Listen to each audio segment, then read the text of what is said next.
Donc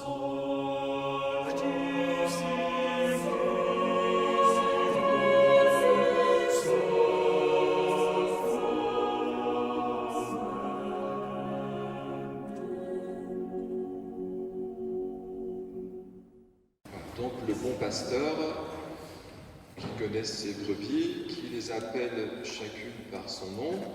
Comme on est dans le temps pascal, on peut penser à la reconnaissance de Marie-Madeleine, à l'appel que Jésus lui adresse, le ressuscité, Marie. Et donc elle le reconnaît parce qu'elle l'appelle par son prénom, ou par son nom. Vous savez, on a un prénom qui prépare le nom nouveau que nous recevrons, tel que Dieu nous connaît. Alors, ça justifie le baptême. Hein. Alors, dans la vie religieuse, même on change de prénom parfois. Aujourd'hui, on garde le prénom de baptême qu'on a reçu, mais parfois, quand c'est le désir du religieux ou de la religieuse, parce que c'est un dimanche d'évocation, on peut de fait prendre un autre prénom. Quand il y a concurrence de prénoms, s'il y a 2 Pierre ou 2 Jeanne dans la communauté, peut-être on va dire Jeanne-Marie. C'est plus simple pour que le père abbé ou la supérieure puisse appeler sa brebis. Hein, je sais pas. Alors, le brebis n'est pas du tout un signe d'abaissement dans le sens d'un niveau inférieur. Hein. La brebis est ce qui caractérise le disciple, en fait. Donc, si nous ne répondons pas à l'appel, nous ne sommes pas brebis, en fait. C'est un peu ça. Ou alors, si on est brebis égaré, on va dire ça comme ça. Peut-être c'est ça la bonne expression. Alors, Jésus, avant d'être berger, il a été brebis. Bah oui, parce que s'il y en a un qui est appelé, c'est lui. Hein. Pour le coup, il a répondu à l'appel du Père. C'était bien souligné dans l'épître de Pierre. Dans la souffrance, il ne se venge pas, il n'entretient pas de rancune, mais il s'en remet à celui qui juge avec justice. Donc ça, c'est la brebis qui fait ça. Mais toute brebis bien formée devient pasteur. Alors vous êtes un peu pasteur, hein. Alors vous vous souvenez, je vous avais expliqué, pour ceux qui étaient là la semaine dernière, qu'il y avait 3 lieux importants de nos églises. C'était représenter votre baptême. Donc le prêtre, le roi et le prophète. Alors je ne refais pas la même erreur que la semaine dernière. Donc le prêtre, il est là. Ah non, c'est le roi. Ah c'est bien, vous vous souvenez. Parfait. C'était un test. Un test des copies.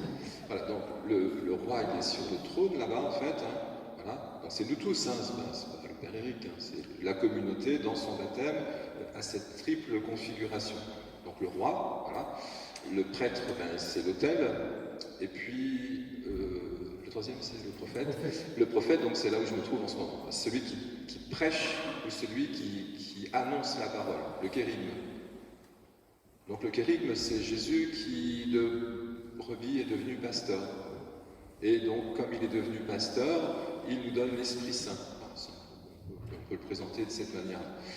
Alors, d'ailleurs, vous voyez, je vous avais dit la semaine dernière qu'il faudrait qu'on reprenne un peu plus souvent la liturgie pour qu'on comprenne un petit peu, parce que les formulations sont diverses et variées, parfois techniques, nous dit-on. En même temps, la brebis, on la retrouve en moment de communier, hein. Enfin, l'agneau. C'est comment la formule avant de communier? C'est « Voici l'agneau de Dieu qui enlève les péchés du monde, heureux les invités au repas des noces de l'agneau ». C'est l'agneau égorgé de l'Apocalypse. Parce que l'agneau égorgé, pourquoi est-il égorgé? Parce qu'il a été sacrifié. Et pourquoi est-il sacrifié? Parce qu'il s'est remis entre les mains du Père. Donc ça, vous voyez, c'est compliqué, ou c'est simple, c'est-à-dire que forcément, nous sommes quelque chose de l'ordre de l'agneau, de la brebis, qui marchons vers le sacrifice, c'est notre baptême, donc un peu égorgé, quoi. Voilà. Mais c'est pour la vie, hein, pour qu'ils aient la vie en abondance.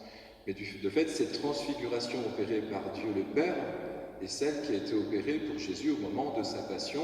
Il s'est remis, je l'ai commenté, entre les mains d'un autre. Il n'a pas tenu rigueur, pardonne-leur, ils ne savent pas ce qu'ils font auprès de ses accusateurs. Et il n'a pas tenu rigueur auprès de son Père parce qu'il s'est senti abandonné de lui à ce moment-là. Ça arrive dans nos vies, cette espèce de vide. Jésus, dans ce cas-là, se reprend la posture de la brebis et il demande au Père de le conduire vers les pâturages. Et comme il a traversé la mort, il devient le berger par excellence. On dit le grand prêtre, celui qui a traversé la mort pour nous conduire sur le chemin de la vie. C'est ce qui était dit dans l'une des lectures que nous avons entendues. Il nous a montré un chemin pour que nous marchions sur ses traces. Alors, c'est un peu ce qu'ont fait les pèlerins de Terre Sainte.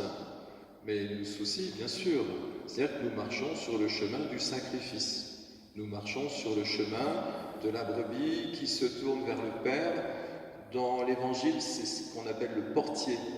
Alors Jésus a plusieurs fonctions. Hein. Il est le berger, mais il nous dit qu'il est la porte aussi. Ben, il n'est pas le portier, par contre. Hein.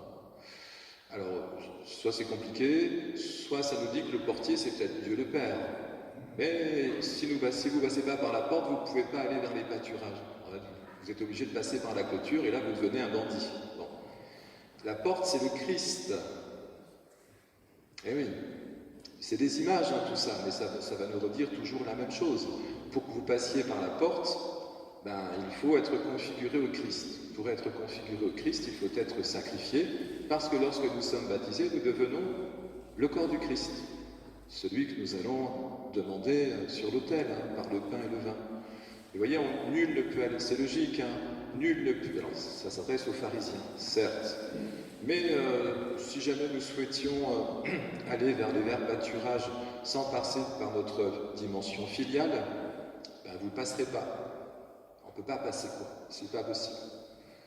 Vous savez comment fait le loup, hein, ou le renard, hein, il passe sous la clôture ou au-dessus de la clôture, je suppose, hein, voilà. En tout cas, il s'attaque aux brebis. Et bien sûr, lorsque nous ne passons pas par la porte, c'est-à-dire lorsque vous ne faites pas ça, c'est notre baptême. Lorsque nous ne consentons pas à l'appel du Père, vocation, vocaris, ça veut dire appeler. Hein. Lorsque nous n'entendons pas la voix du Père et que nous ne consentons pas à l'écouter, ça veut dire qu'on va trouver un autre accès. Mais celui-ci ne vous fera pas entrer du côté de la vie éternelle et de la vie en abondance. Donc le chemin est toujours celui où nous consentons, donc ça s'appelle la croix, à ce qu'un autre nous conduise. Ce sera la recommandation que Jésus fera à Pierre dans l'hérésie de résurrection que nous aurons prochainement. Un autre te mettra ta ceinture et tu iras là où tu ne voudrais pas aller. Et Pierre apprendra ce langage.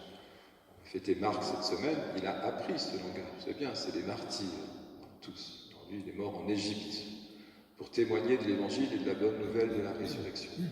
Mais si l'on ne passe pas par la porte, c'est-à-dire si on ne se met pas en posture d'accueil, ben vous êtes le loup. Pourquoi? Ben parce que le loup travaille pour lui. C'est le prédateur, en fait. Malheureusement, quand les loups attaquent les brebis, ils n'en tuent pas qu'une, semble-t-il. Voilà. On ne va pas entrer dans la pastorale concrète, hein, mais de fait, il vient pour détruire, dit. Alors, je ne suis pas en train de faire de l'apologie, je ne suis pas en train de défendre les bergers, hein, je ne suis pas bien au courant du dossier, quoi, je ne suis pas compétent. Mais ce qui est sûr, c'est que dans la parabole, nous devons entrer par la porte, c'est-à-dire dans notre filiation, et pour cela, il faut un sacrifice préalable. Donc, heureux la brebis perdue, vous connaissez la parabole. Le berger a 99 brebis, il en manque une, il laisse les 99, il va chercher celle qui est perdue, parce qu'il aime chacune de ses brebis.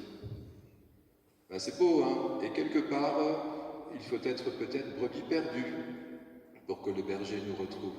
Passe un dessin animé parfois quand on fait la retraite de première communion, qui est sans parole, où on voit une brebis qui suit un papillon, et puis elle part, elle se perd, et donc elle finit accrochée à une branche, c'est un dessin animé quoi, et elle crie, bien sûr, et le berger avec sa lanterne en pleine nuit la cherche, il la retrouve et il la met sur ses épaules. C'est une image qu'on connaît assez bien, parce qu'elle est souvent représentée, Jésus est souvent représenté comme ça, donc c'est plutôt bon signe. Brebis perdue n'est pas un problème, le péché n'est pas un problème, la maladie n'est pas un problème. Car Jésus nous a dit qu'il appelait non pas les justes et les bien portants, mais les malades et les pécheurs.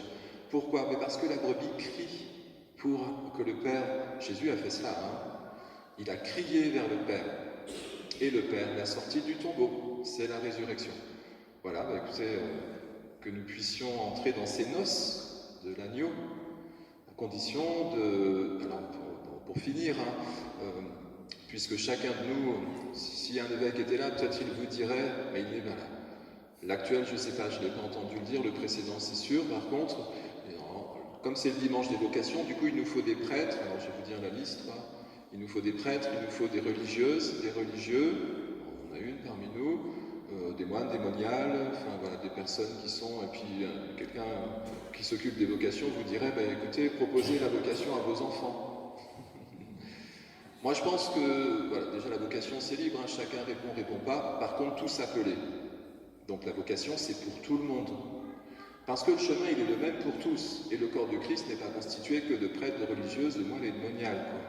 il est constitué de l'ensemble de ceux qui ont été sacrifiés, de l'ensemble des brebis qui, parce qu'elles ont reçu le don de l'Esprit en s'adressant au Père, sont devenues le Fils, donc ont formé la communauté, et en recevant le Fils, vous, alors c'est ce qu'on signifie au moment du sacrement de la confirmation, vous êtes envoyés. Mais qui est envoyé, la brebis ou le pasteur? Le pasteur. C'est pas que le prêtre, c'est chaque chrétien est disciple missionnaire. Même si vous ne parlez pas de Dieu parce que vous n'avez pas le langage de la compétence. De toute façon, puisque vous allez communier, nous allons communier, et que nous sommes là pour nous rassembler, quelque chose de l'Esprit passe à travers vous, à travers nous, et diffuse dans ce monde. C'est ce qu'on appelle la transfiguration pour laquelle Dieu a créé ce monde en attente d'un accomplissement, pour que les brebis, on va terminer avec ça cette fois-ci, Jésus dira, il y a des brebis qui ne sont pas de mon troupeau, celles-là aussi Dieu doit les rassembler. Parce que si Dieu donne la vie, tout le monde est appelé.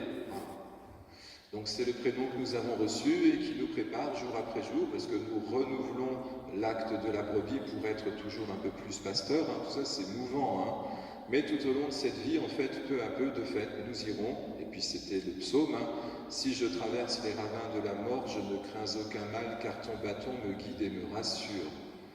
Je crois que le chemin, il est clair, nous nous entraînons pour que Dieu soit bien celui qui nous montre le chemin. Et nous suivons le Christ qui n'a pas marché à notre place, il nous a montré un chemin à suivre pour que tout disciple bien formé soit comme le Maître, toute brebis bien formée devienne pasteur.